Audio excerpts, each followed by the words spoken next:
Thank you for this very kind introduction, and thank you to Zach and the folks from the Accelerator for having me.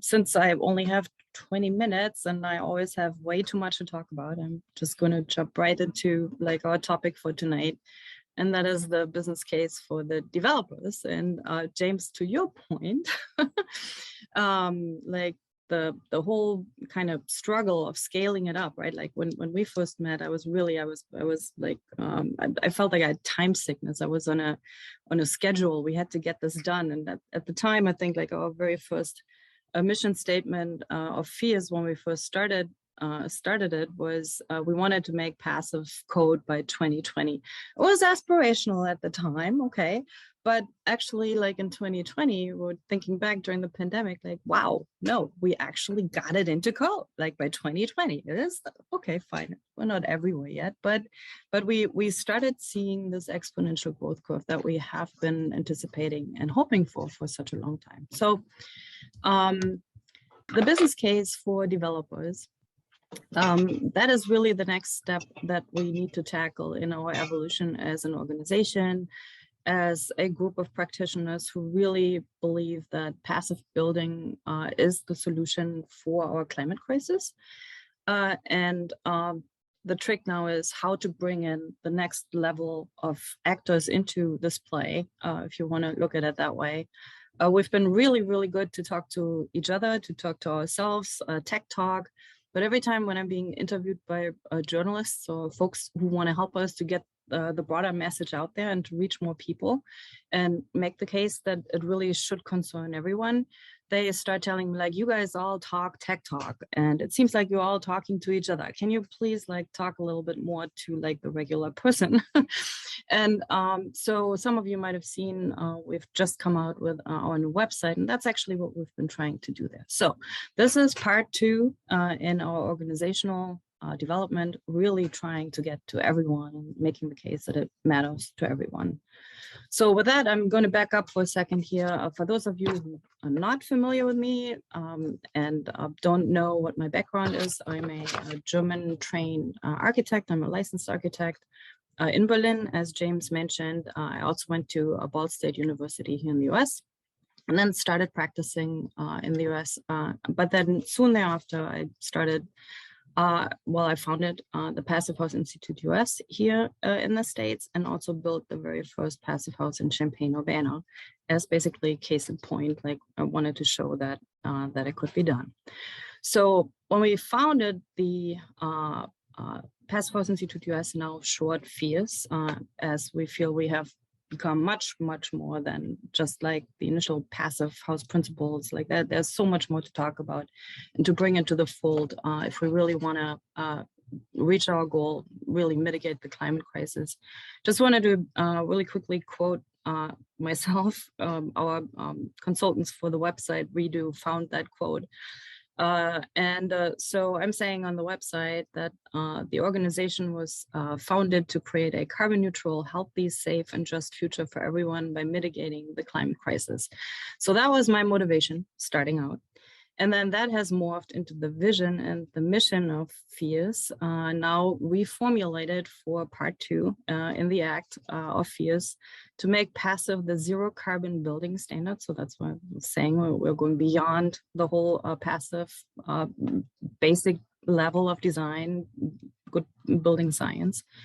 And so as a vision for Phius, that means a world where every building supports the health of people and planet.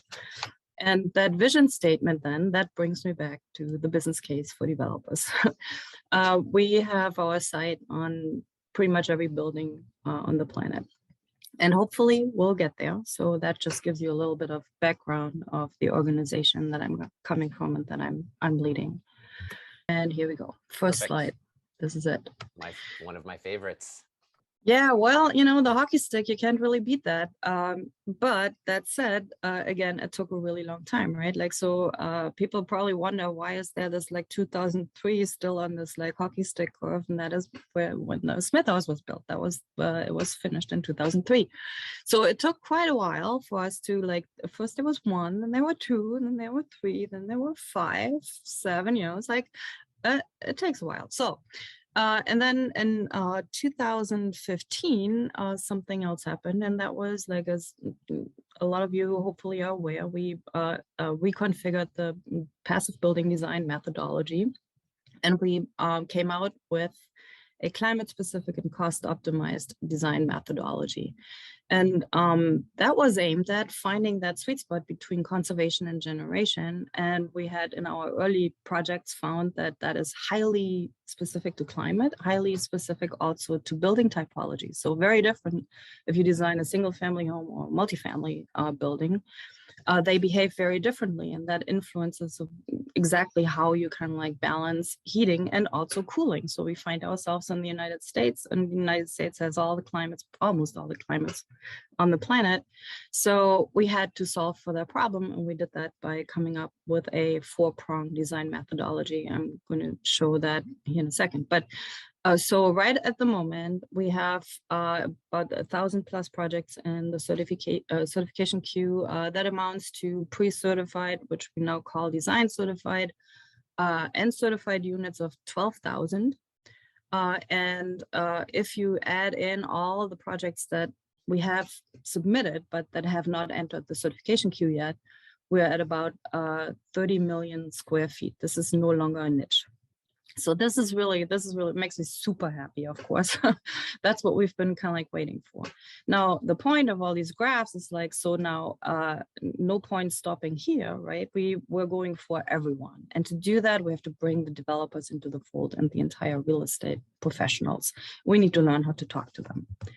So the business case, like on our end, we are helping that business case, by, I mentioned the cost optimized and climate specific standards. And I show you like here in a second, like how great that has been working out. But also it is super important what we found is to have like a reliable certification tool and process that organizes everything that goes into a high performance building, that addresses all the risks. And that is not just the energy efficiency, that's, as you all know, also a hygrothermal performance of wall assemblies, moisture control, because these better insulated buildings, they are more subject to those mistakes. So if you don't know your building science, you can get yourself really into trouble. So it's really important that you have a tool that addresses all these things.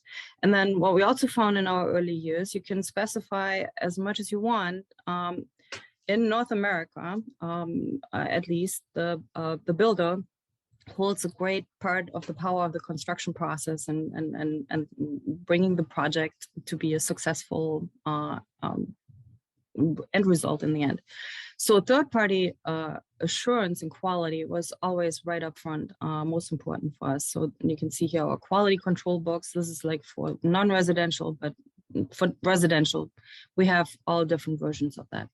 And then the general kind of like framework of the design methodology for Phius Core and Phius Zero, essentially very similar to the other passive programs that are out there, like space conditioning limits, but those are different. They are more differentiated and more granular. The air tightness threshold, and then also a source energy limit, but all with like different adjustments for different locale. So, and you might also notice we have simplified our certification, labeling, branding, name. We are down to 2 basically, with the Phius Core, which was our original traditional certification, and essentially translates into zero energy ready. And the Phius Zero that then on top of that optimized building shell on site adds renewables to it. And for our certification, you can actually also buy offsite SRACs to reach your goal of net zero. So SRACs standing for solar renewable energy credits. And again, for those who are not familiar or new developers who are maybe hopefully joining us, we have calculators that make this whole process really simple. It's a very simple to use tool that lives on our website.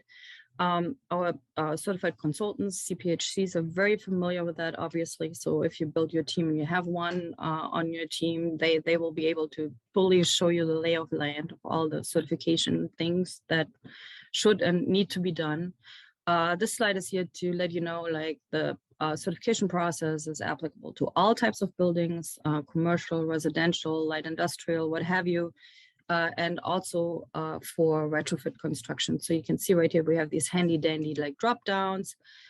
For of course, the metrics, you can switch to metric as well if you like. The first drop down right there, under there we have then the choice between residential and non-residential, and then under that is new construction or retrofit.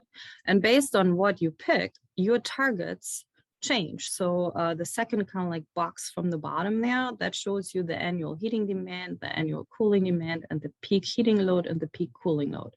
And under our modeling protocol, you have to meet all four. So based on our experience, to truly optimize a building for heating and cooling, and not just for heating, you need all four. There's a design methodology, how we set the standard. We published all that peer-reviewed through NREL. So if anybody's interested, you can look that publication up. And all the specific rules and guidelines, there's also a set of like prescriptive rules that back up the quality of the design, and that is all in this fantastic publication that the Phius staff has put together, our Phius certification design guide. So that enough to that one. And this one, I wasn't sure if I even should hit you with that one, but it just very quickly graphically shows again like Phius core, the baseline, air tightness, moisture control requirements, quality, health, safety, all the benefits that come with that, durability, passive conservation, resilience, and habitability, and active conservation strategies that take you to this sweet spot between conservation generation. And once you are there, you have done that optimization process and followed the design methodology, then you add renewables to zero out and to get to net zero and beyond. Positive, of course, if you so desire. So that's essentially that, and that's as much as I want to get into that one. So for 2021, we because cost matters, and especially to the developers, right? Like if you cannot make that cost case, you will not get the developers to the table. And we learned this over and over and over again.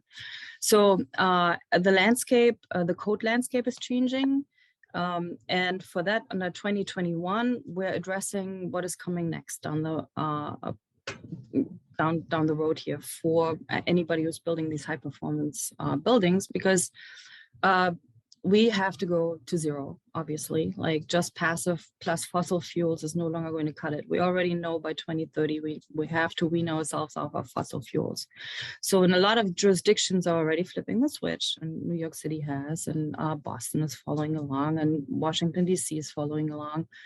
And so that means that we had and wanted to update our buildings again to not our certification to notch people along on the path to electrification.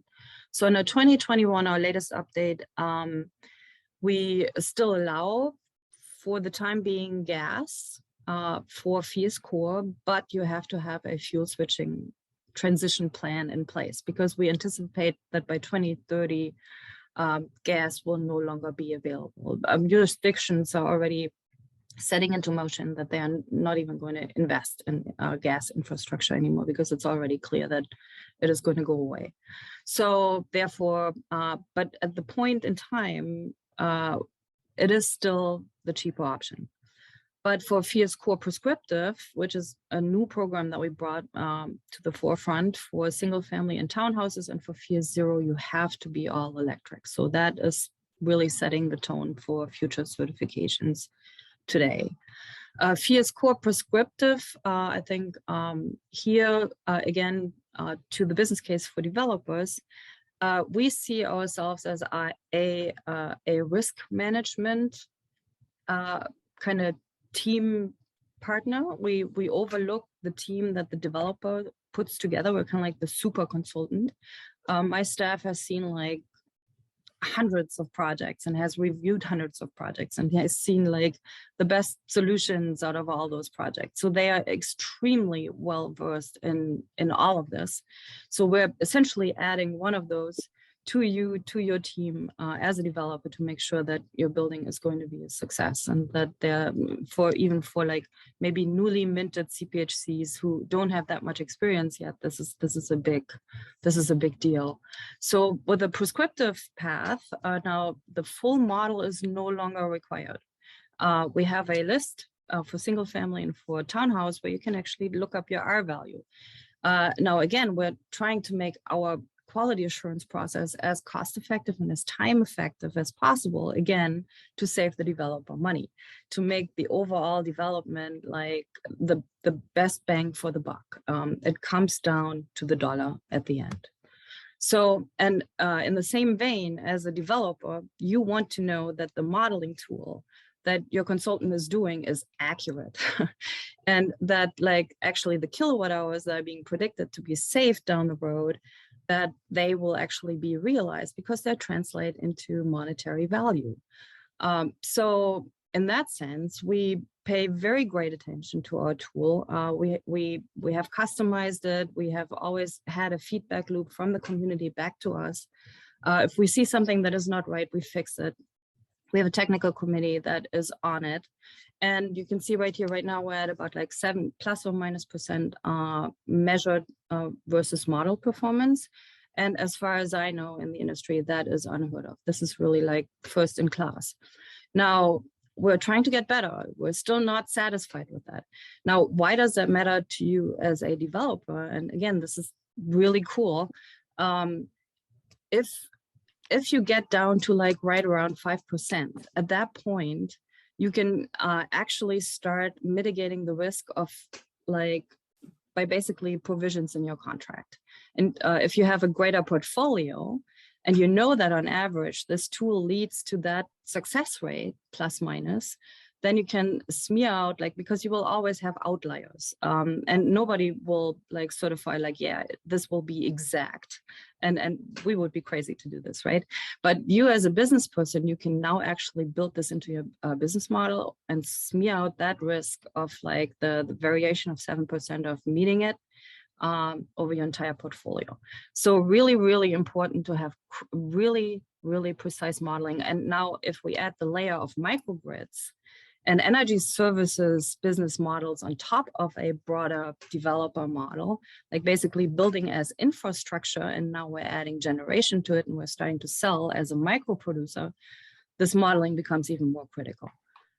It needs to be as accurate as possible so that you can actually rely on your profits. And again, also validate your investment. And I believe the level of scale up that we're looking at and that we're searching and needing for the climate, this will come from private capital. And the only way we can make that business case to developers is by show them that we have the tool to assure their projects to get there and to realize those monetary gains that we have been promising them, but we haven't been able to show them yet because it takes a while to build these buildings and to get the data back that it actually is true.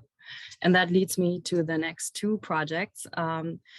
Thanks to the help of Mass Clean Energy competition and NYSERDA, a Building of Excellence competition, they wanted to know these answers too. They're like, okay, is this even like feasible? What's the incremental cost? And they basically held competitions. They had projects submitted, and then they asked in return for funding very, very detailed data for these projects to see what really the incremental cost is. So what's the additional cost for a new product for the developers to bring onto the market? And the results are astonishing. So they wanted to show that you can do it for under 3%. So most of them here are coming in under 3%. We have only 2 projects that are a little higher, but that's not a big deal. This is like right around what like normal projects like anticipate for contingency, right?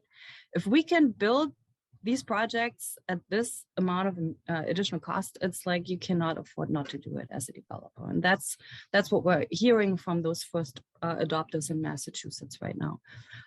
Now, a word of caution. We have different passive design methodologies out there, and I've already mentioned that. And my subtitle was Climate Cost and Comfort Optimized, and this is crucial here. This sample is only Phius projects, and we will see in a second how that compares to other passive projects, and there's a significant difference. So, but generally speaking, all really good news, like in terms of additional costs, we're coming in like right on the money, what we've always said and what we've predicted through like our energy target setting. So NYSERDA Buildings of Excellence, this is going to be part of the Developer Summit here, the high-rise 425 Grand Concourse, fantastic project. Awesome. And again, also here, high rises are more expensive, and that one is coming in at like an exceptionally low cost for that particular building typology. So really, really great news on that one. And we're very glad to have Christoph talk about it on the second day of the summit. So Buildings of Excellence cost graph, we have the data that came from the MASS, Center of Energy. And then now we have also a graph from NYSERDA. They did not break it out. So NYSERDA chose 42 total projects for this competition in round 1 and 2. Round 3 is now open. And they allowed different paths, and they basically sorted different groups of high performance path that people were following. So you can see right here, we have ASHRAE, ERI, which is essentially like the government version of the HERS rating, i.e. Zero Energy Home Project.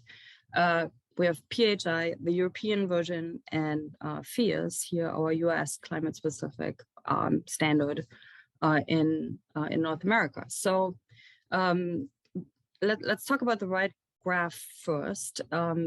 You can see there are these like little orange, they have a square dot and they have a round dot. And I really actually like that they graphed it that way. So the square dot shows the additional cost before incentives, and the round dot shows the cost after incentives. So you can see that most of these projects really after incentives, they are fine. This is not even a question. But the cool thing is, like, as long as we can be below 5% additional cost before incentives, this is a slam dunk, right? So the colors here in this graph are important because they are differentiating between rounds 1 and 2 projects selected. So each pair of round and square dot is like a project. And the orange projects, they are all electric. So that one, so you would have to guess like which performance path is which one, right? So we had a third party group here graph and sort the data, which is all publicly available on the NYSERDA website, by basically cost, total development cost per square foot, performance, and by high performance path, because we're interested in this. We want to see like how is this panning out? Like we took a big kind of step saying like, no, we really need to have granular targets to cost optimize. And the good news here is like case in point, like the Phius projects, they are the lowest cost at best performance. And of course there are outliers, right? But on average, fantastic performance. That's exactly what we have been positing and what we wanted to show. So that data is coming in.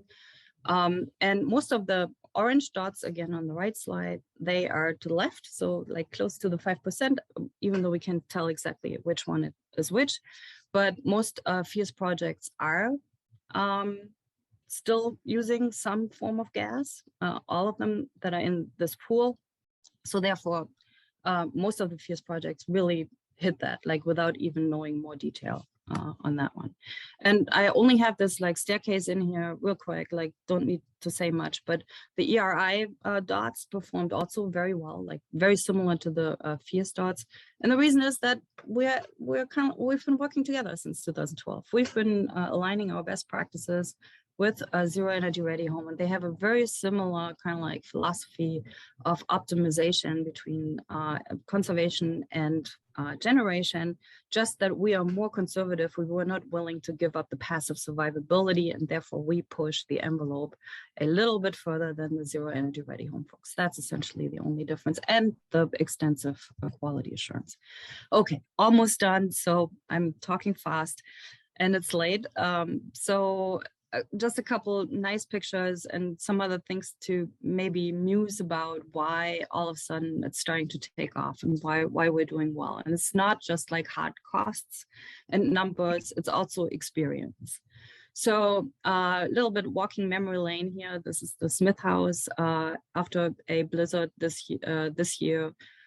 Still standing proud and doing fantastic. And by now it has like a 5 kW PV system on the roof and an electric car in the garage. So doing just fine and got this on before 2030.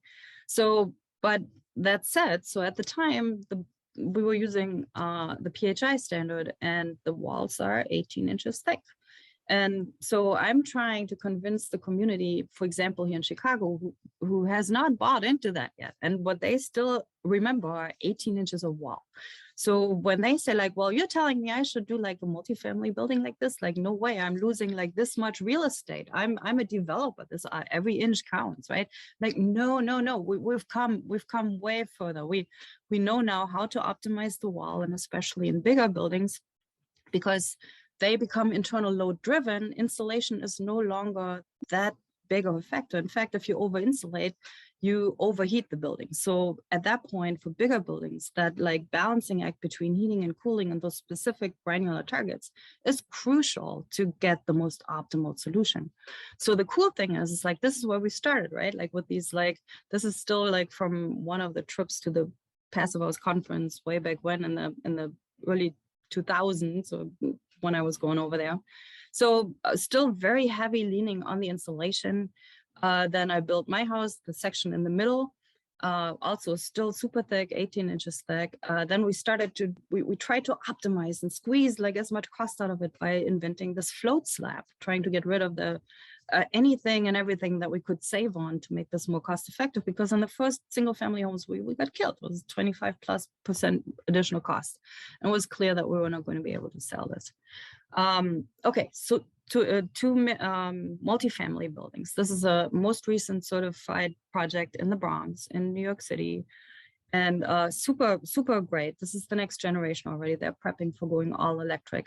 But the cool thing on these big multifamily projects that we're now certifying all over New York and Boston, and now starting in Chicago too, and Seattle, of course. The cool thing is like the designers, the architects, the CPHCs, they've learned. So initially, when they first started, they were all freaking out over like their thermal bridges and like cladding, and they bought all these expensive fasteners, like multiplied by I don't know however many times, and the developers were all like, yeah, nope, we're out. Like, this is too expensive. Like, you guys are crazy. So a couple of first projects we got in, but then the developers started to work with the builder and with the architect and say like, can we not like do this like with materials that we have here in North America? And then like people went to the drawing board, and of course we had all the materials we needed, and they figured out how to do all this. And on the all the way on the right hand side, like we even figured out how to use like a regular like metal strapping and cladding system and create our own thermal break by like using a like highly compressive strength plastic as a small thermal break. It's not like super duper. It's not going to give you the like 2 decimals behind the point that makes your heart jump when you model this stuff, but it still gets you to where you need to go at like way less cost. So bingo, we had it, right? Like, and you can see here also people are not even like wasting their money anymore on like insulating steel frame, steel stud framing, because there's not enough insulation in the world to insulate steel. Come on, like we can cut it, put all the insulation out, but we're done.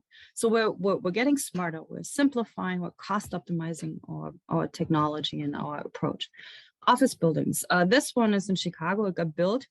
It was designed certified, but not certified. The developer sold off, and the new owner didn't care for whatever. But doesn't matter. The cool thing was to go through the process with SCB, Sullivan Caldwell Benz, heavy hitter, national architecture firm. They might even be international. I can't keep track of all this stuff now.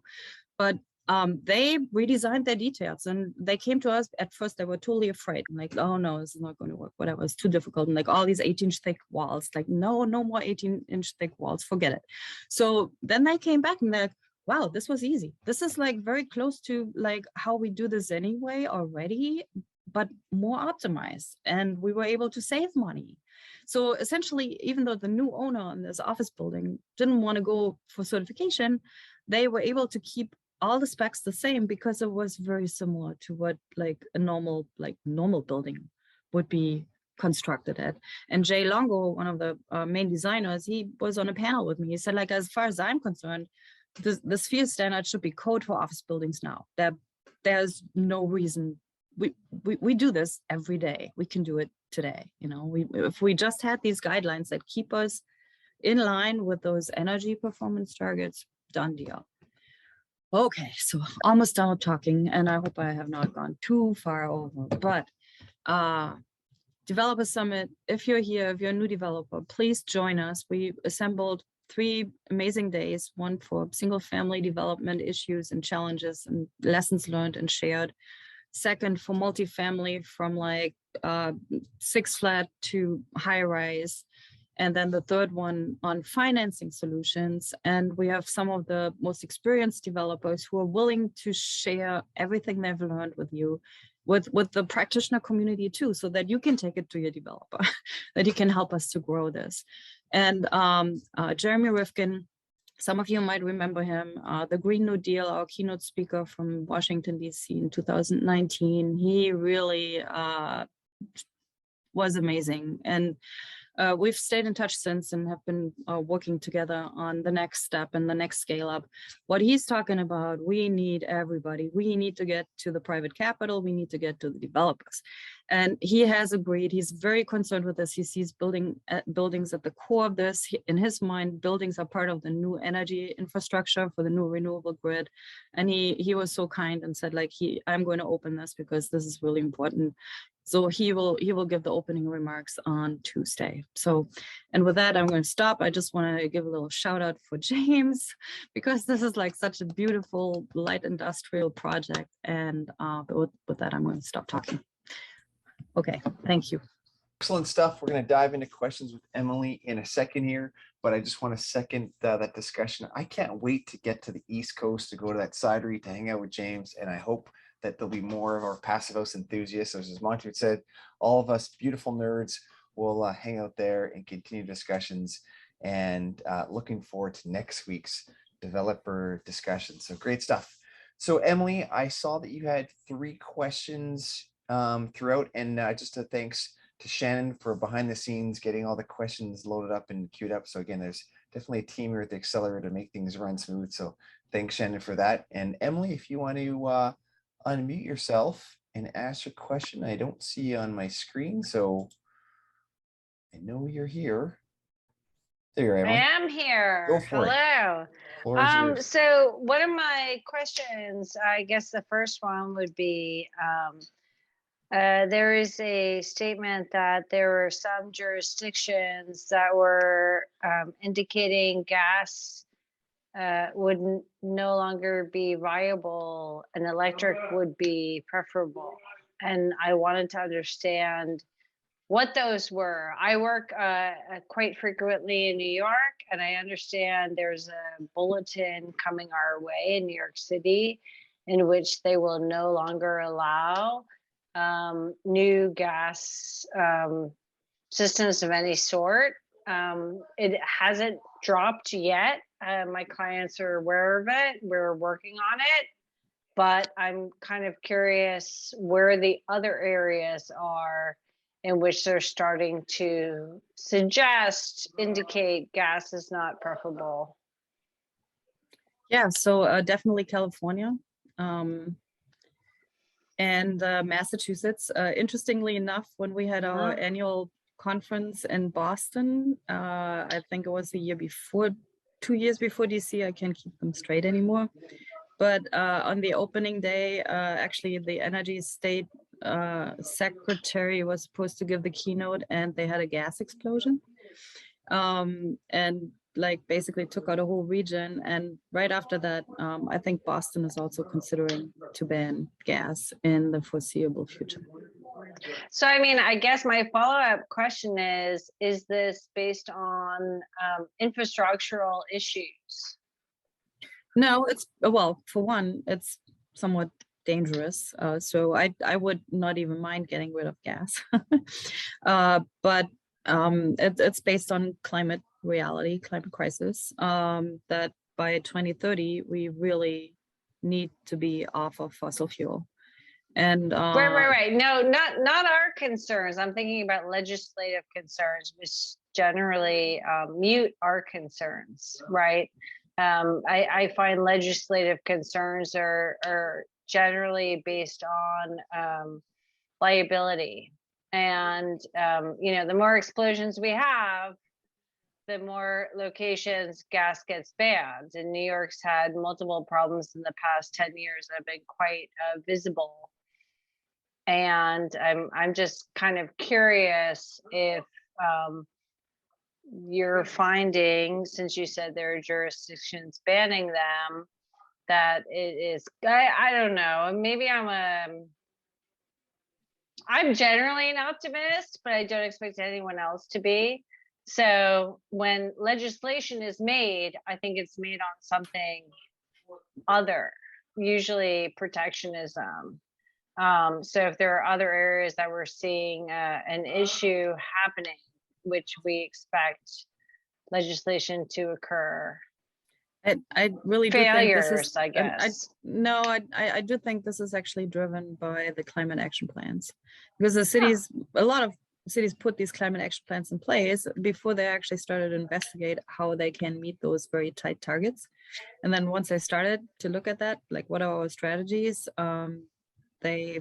so yeah, maybe somebody else can chime in on that one, Yeah, but I'm pretty sure. Yeah. Yeah, Go ahead, Zach. I agree. Seattle. I mean, I live in Seattle, and the city of Seattle has begun to ban natural gas in new construction for commercial and larger multifamily, and it's definitely climate action that's driving that. So it's, I think that's why we're seeing these moves begin in big progressive cities, because there's political will there for those kinds of moves. Yeah. And Emily, I just see in the chat, there's a whole bunch of other cities that people are chiming into that are moving towards not using fuel. So it's great to see the chat explode. So great that people are living in communities where things are changing and there's more pacifism coming, which is great. Which is great. Yeah, totally great. And why don't we head over to James for some parting words on the first hour before we get into the after hour. So James.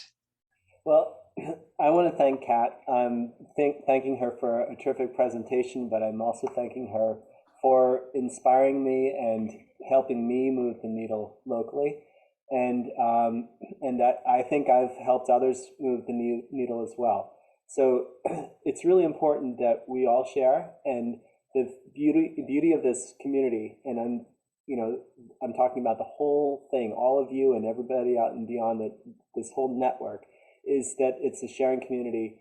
It's not like most people in the architecture profession, in the building profession, that tend to hide and act like their knowledge is proprietary. This is about solving a problem, an existential problem, and the enthusiasm for solving that problem is something that I've caught from Kat, and she's helped me, share that message to everybody else. And so I thank you, Kat, for empowering me like that. So that's what I got to say. Again, thank everyone. Well, James, I completely agree with you. And before we got a couple minutes here, I think we all should unmute and give a big cheers to the leadership that Kat's provided all of us in all the effort in moving the needle. So Kat, cheers to you from all of us. Here, here. Excellent. Thank you. Thank you. And I think I could maybe speak for all of us, but again, I think we're all excited to see what comes out of next week, is because you're targeting the money, and the money will help move things. I mean, we've really grown, and a lot of us have done the sweat equity and the pipe dreams of showing people how to do it. But now that we've proven. I have a question. Oh, hold on, Tapina. We're just give me 1 second. I'll put you in the queue. I'm just kind of wrapping things up the first hour and diving into the second hour. So hold on 1 second. I'll put you in there. Again, next week is going to be great. So hopefully those that are available can attend it. And again, I'm sure there'll be some behind the stories and behind the scenes of things that'll progress from it. So again, we'll have to get you a bit of an update afterwards once next week concludes. So again, thanks for organizing it. And again, it's going to be exciting.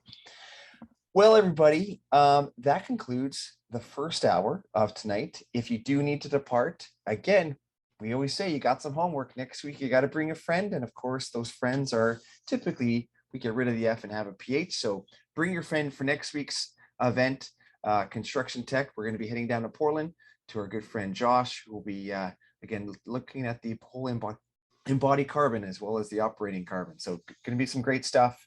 We're going to continue on. We've got a few questions, and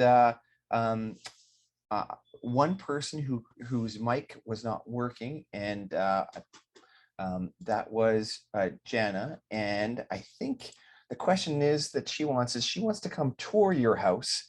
So when the PhiusCon is happening in your neck of the woods, I don't know, is there space for a little backyard party to kick off things, and you could give everyone a bit of an idea of what's happening in that lovely abode of yours?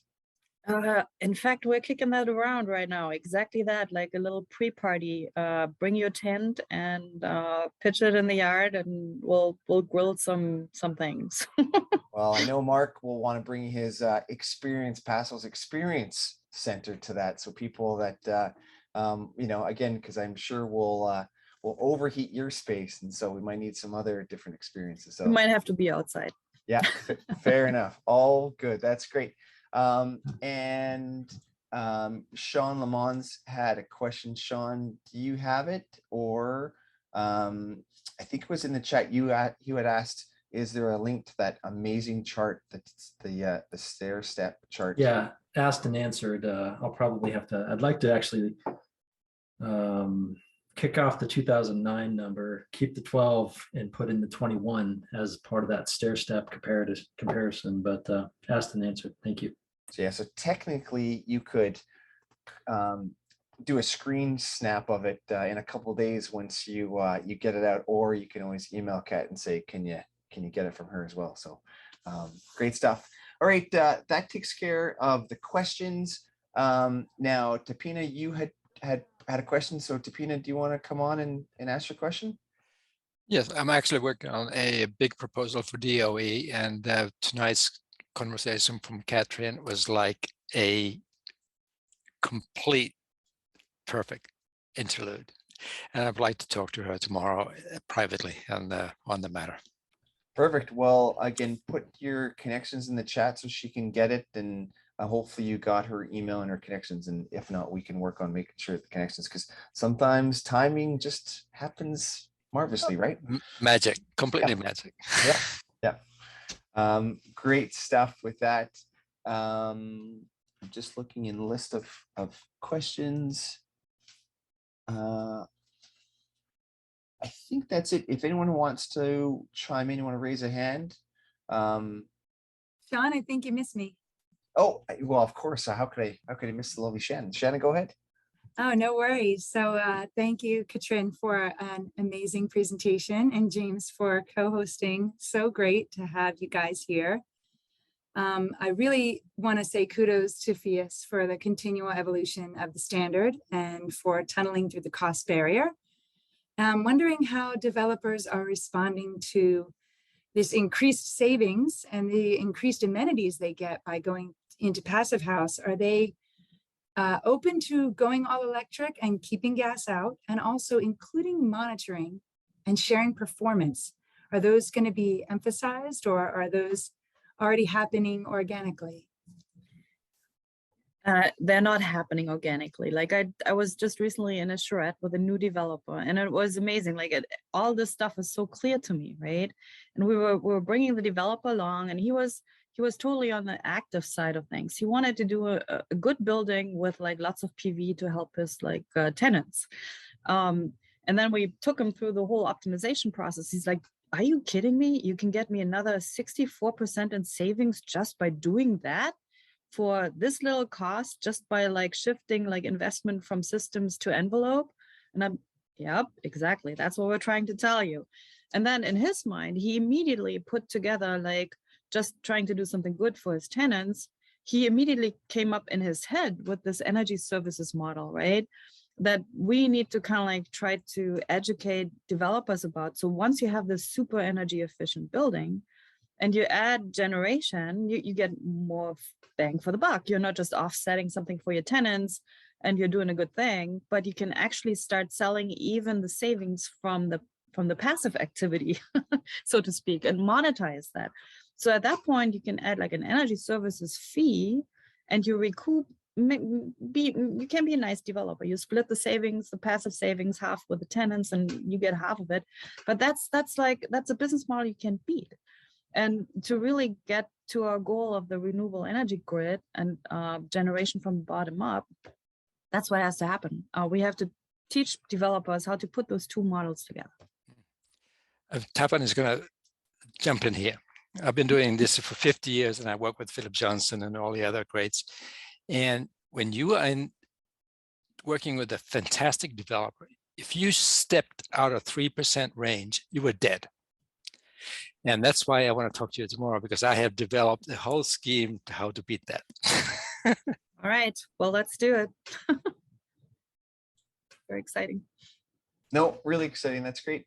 Sorry, Shannon, anything else? Otherwise? No, thanks for answering the question. And Tapani, go, do it. Raise the bar. Again, thanks, Shannon, for keeping us all organized over here. Does anyone else have any questions for Kat?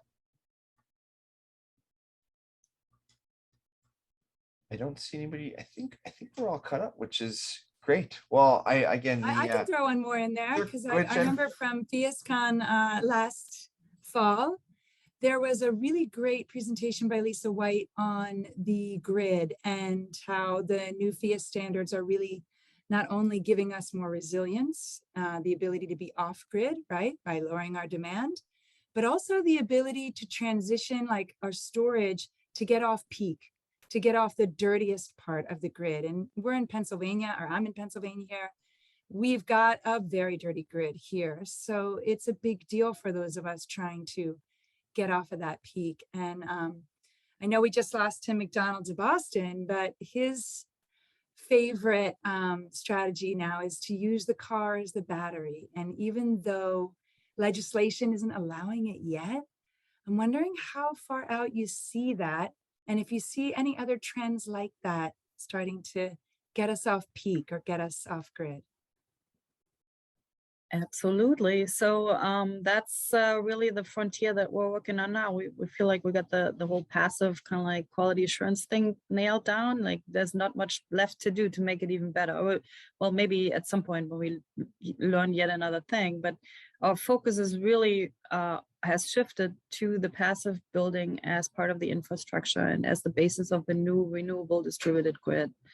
And so Lisa is leading that research. We just got a grant from the AIA to develop a assessment tool for architects if a microgrid on a city block basis is feasible. But again, like passive buildings have to be the baseline for that, right? Because if you just take a regular building and you try to make it all net zero and you add like a whole bunch of PV, then you get that funny duck curve going that the Californians so beautifully demonstrated how that works and not works. That's how you drive prices into the negative, right? But Lisa has shown in her study that if you manage to increase the percentage of passive buildings in our building stock only to like 50%, like let's say we don't get to the rest of the 50%, it doesn't work. At that point, you basically nullify the duck curve and you flatten the peaks. You get the benefit of everything. You can get rid of peaker plans. You have no more duck curve. I mean, it's a beautiful graph that she shows, right? You get the demand response. You can further optimize because now the buildings can float. They can respond to the grid if there's like too much or too little in the grid being distributed. So it's just a beautiful vision of the future. And then like, yeah, it all falls into place if you only have passive buildings at the core of that new renewable grid. Thank you. Thank you so much. Hey, Sean, can I jump in just a quick piggyback on that topic? Go for it, Sean. So the Marshall Fire that swept through Boulder County at the end of 2021 took out almost 1,100 homes in 8 hours. And the rebuilding effort, Xcel Energy, which is the primary utility provider for that area, is paying $37,500 for passive rebates. So absolutely, utilities see the value, and that could potentially be 5 to 10% of the rebuilding costs, you know, depending on how big or complex the house is. But that's a that's a game changer. And I shared the link for anybody that wants to look at that and share some of that knowledge with their local utilities. Yep, and one add-on to that one, we worked with them on like determining the amount, and that was their top like pain threshold. They didn't want to go much further than that. Understood. So again, this makes the case for the optimization that you really bring the cost down to where you can, number one. But the other little anecdote, which is not a funny anecdote, but it's an anecdote. One of the very first passive house consultants who was in our class in Golden when we started teaching in, I don't know, 2010 or whenever it was, Brian, his house burned down. And we have actually a photo of his house in our training. And when I learned about that, I was like, man.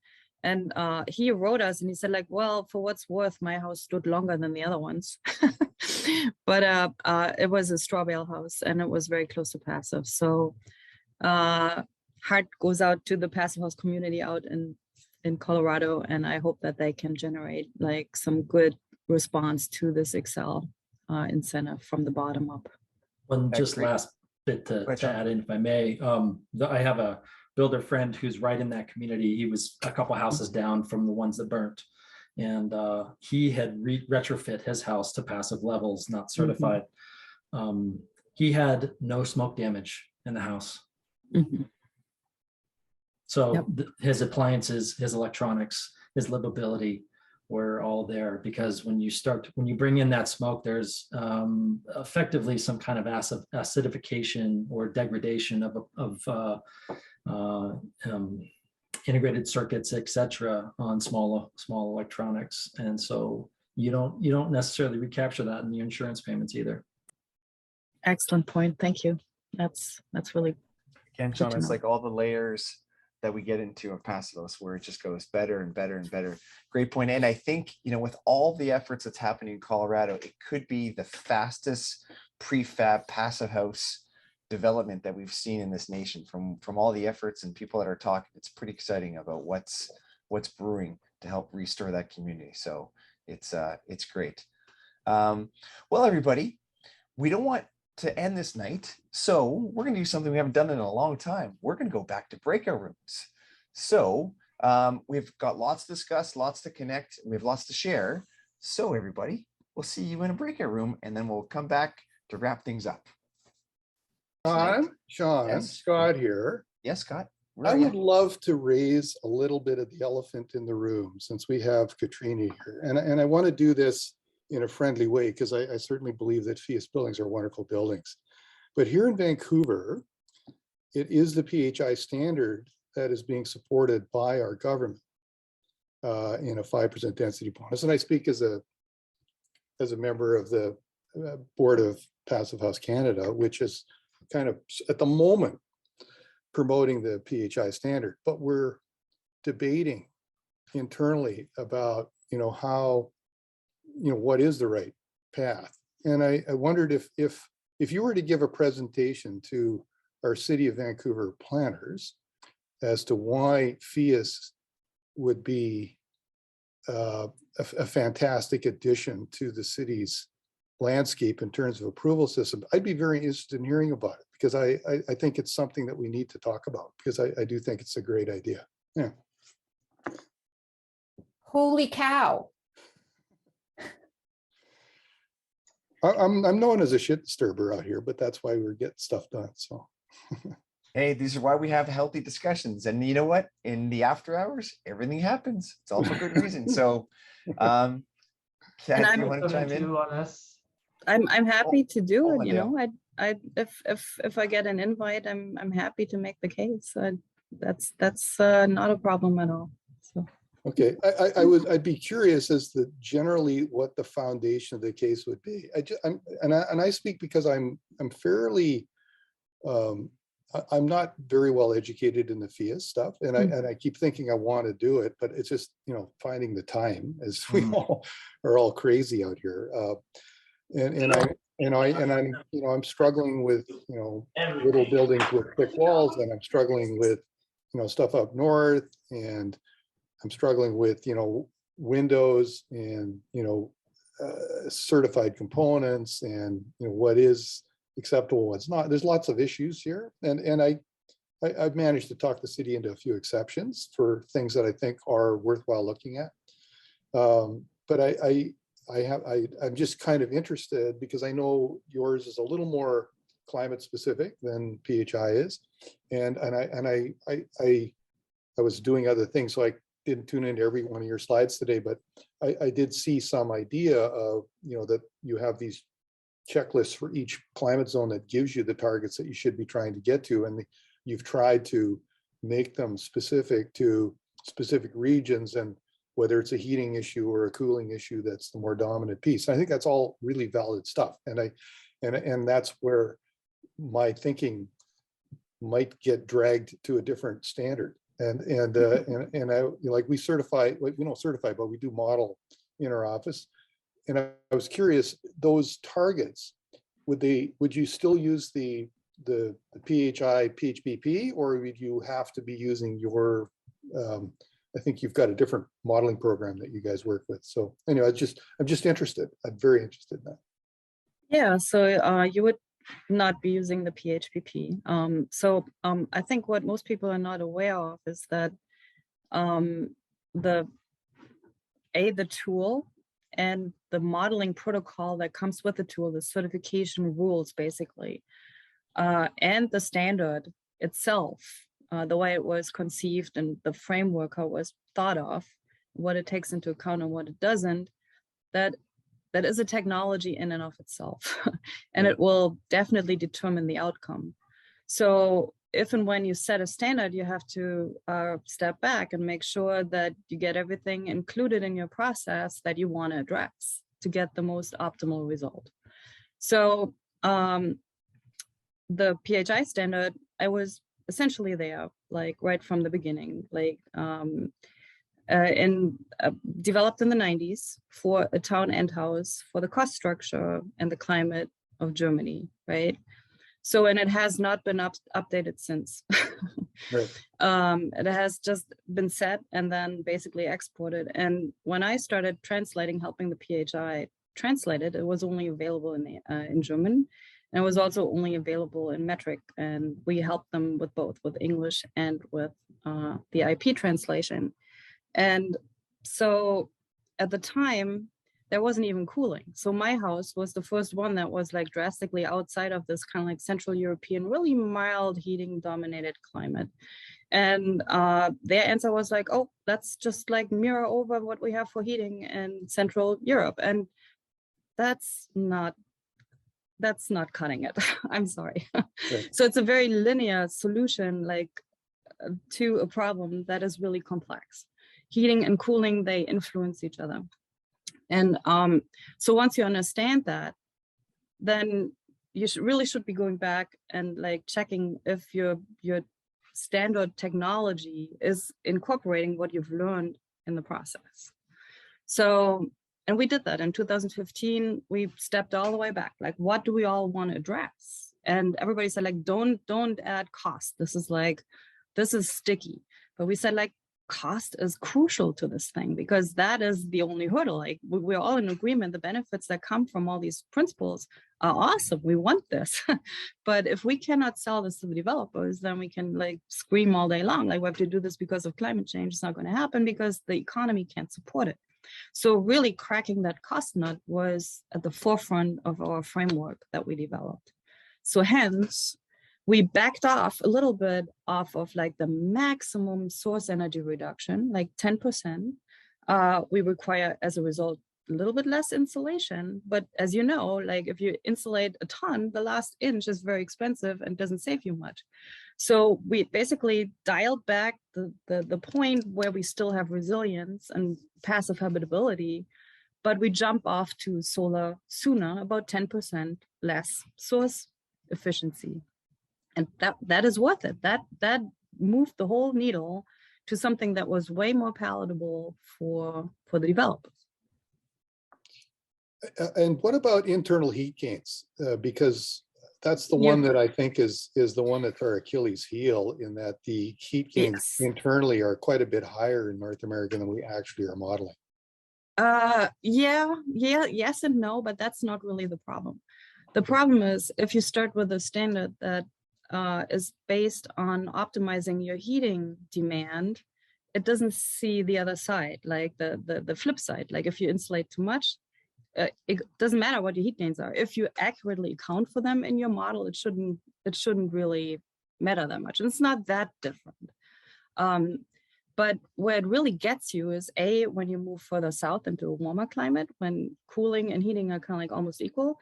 And in Vancouver, I would say like single family homes, I don't even care. I use PHI. It's similar enough to Central Europe.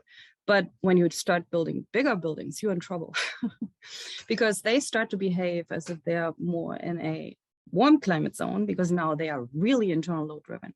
So if you just use the single family kind of like insulation level guide stick or like leveling metric, you're creating overheating.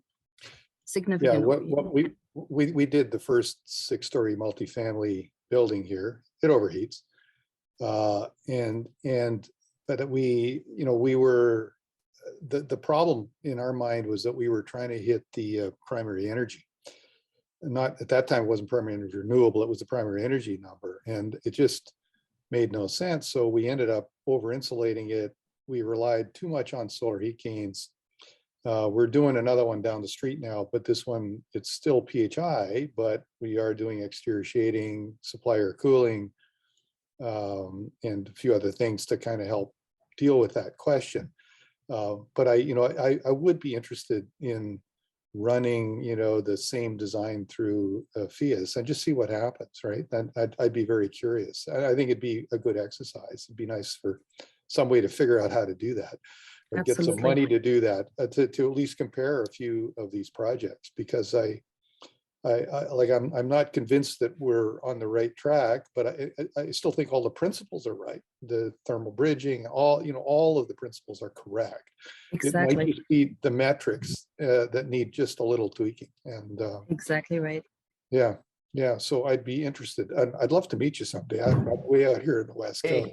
Well, Scott, you know what? PhiusCon, Chicago. Road trip, my friend. I might be going. You could fit in my suitcase. I'll have to get a 7-foot suitcase, but we need a high-speed train, or I'm going to blow Lloyd's book, right? I know. We're gonna have to just plant more trees. This is a whole issue. So, anyways, thank you, Katrina. That was quite useful. Thank you. Yeah. Sure. Great discussion, Scott. And again, we're seeing this too in Toronto and some other parts of Canada where you're seeing other Phius projects. So it's definitely worth for discussion, because again, we need to compare, because sometimes things look differently. Everybody, I'm going to turn over the reins to Zach. I've got a daughter who was playing softball, so I'm going to switch hands from passive house to coach dad and everything else. So I'm going to say goodnight, everybody. Zach, over to you. Kat, beautiful evening. Good luck next week. I can't wait to see all the developers line up to learn more about how to build better buildings with you at the helm.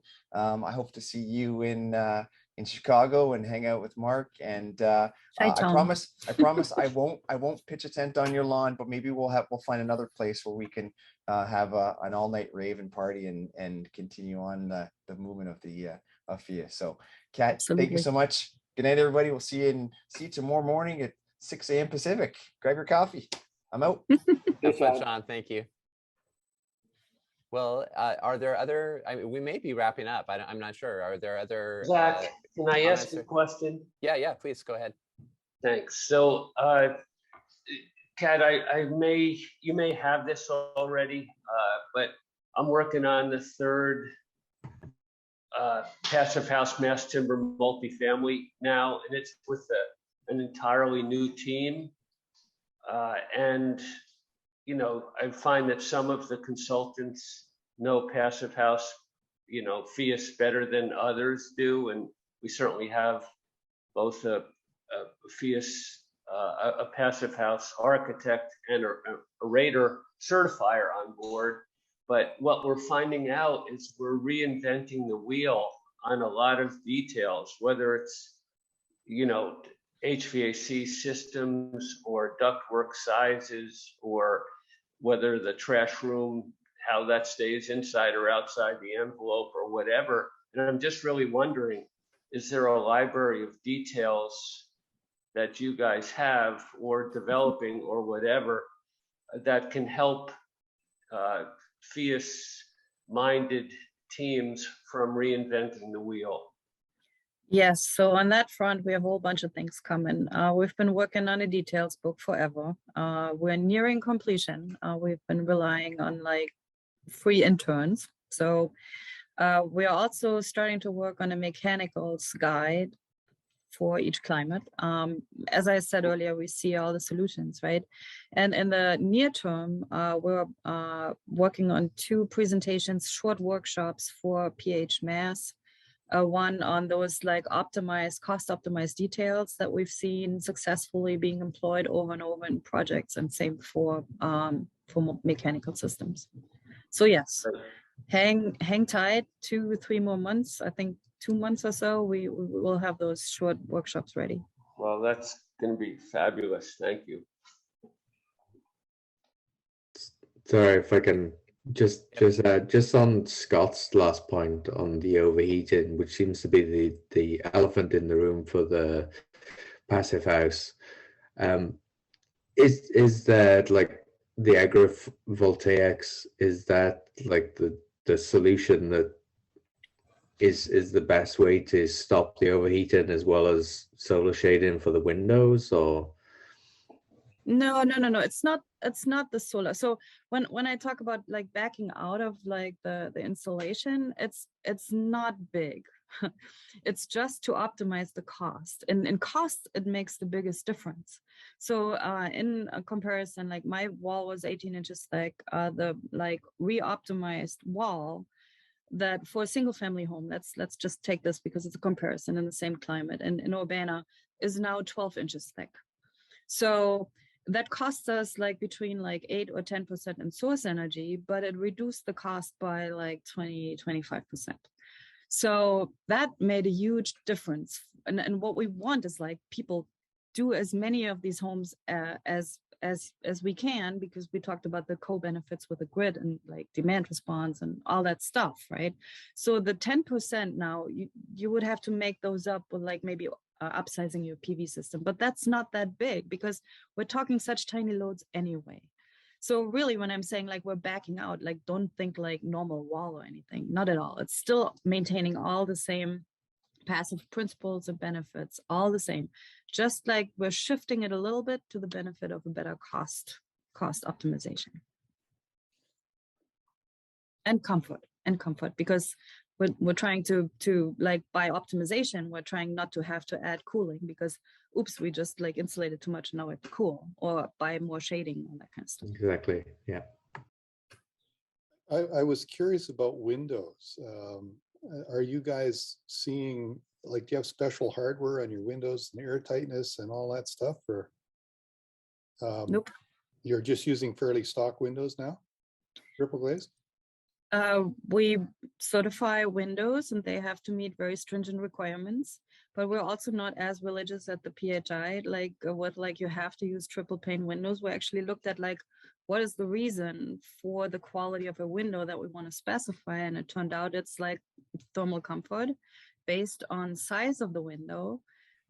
So we have a more granular comfort calculator that allows you to optimize the window as well. So we don't want to loosen it up too far, but there's a way to assess it so that you can go maybe from a 0.14 to like, sorry, IP, but you can back it out a little bit. And in some cases for buildings like multifamily buildings, that might get you into the realm of where you can go to a really good double pane window, and that helps like the cost like instantly, right?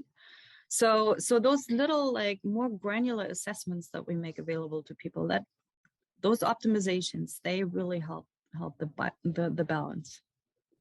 Thanks. Yeah, Building Scott, science is at the core. This is your rope. Scott, another thing is that at least in areas where you have high rent prices, you know, thickness of the wall also gives you larger square footage. So your rents, you have better rents, total rents. The square footage per, you know, the dollars per square foot don't change, but the square feet increase. And I find in the Northeast that is a huge driver to the developers' thinking. Here's a comment. This is Tapani. I managed to get 6 more inches to the New York City wall thickness. This was 15 years ago, because I said, if we can have the thicker wall, we can never do it right. But I have not found one architect I know that has used that code thing that I at the time with the mayor, I managed to get involved. And it blew my mind, because I couldn't believe they did it and nobody used it. This is not entirely true. I believe Chris Right. Benedict has. It did? Okay, Oh, we'll yeah. talk tomorrow. Talk tomorrow. We have it in Vancouver, so that all that extra wall insulation is all exempt from our floor area calculations. So Same thing in New York. yeah. So there's 18 inches that's exempt in New York, or you're allowed to. Yep, that's all of my doing. There you go. Well, Excellent. Well, are there any other questions or comments before we close up? This has been a very fascinating after hour. So thank you for that.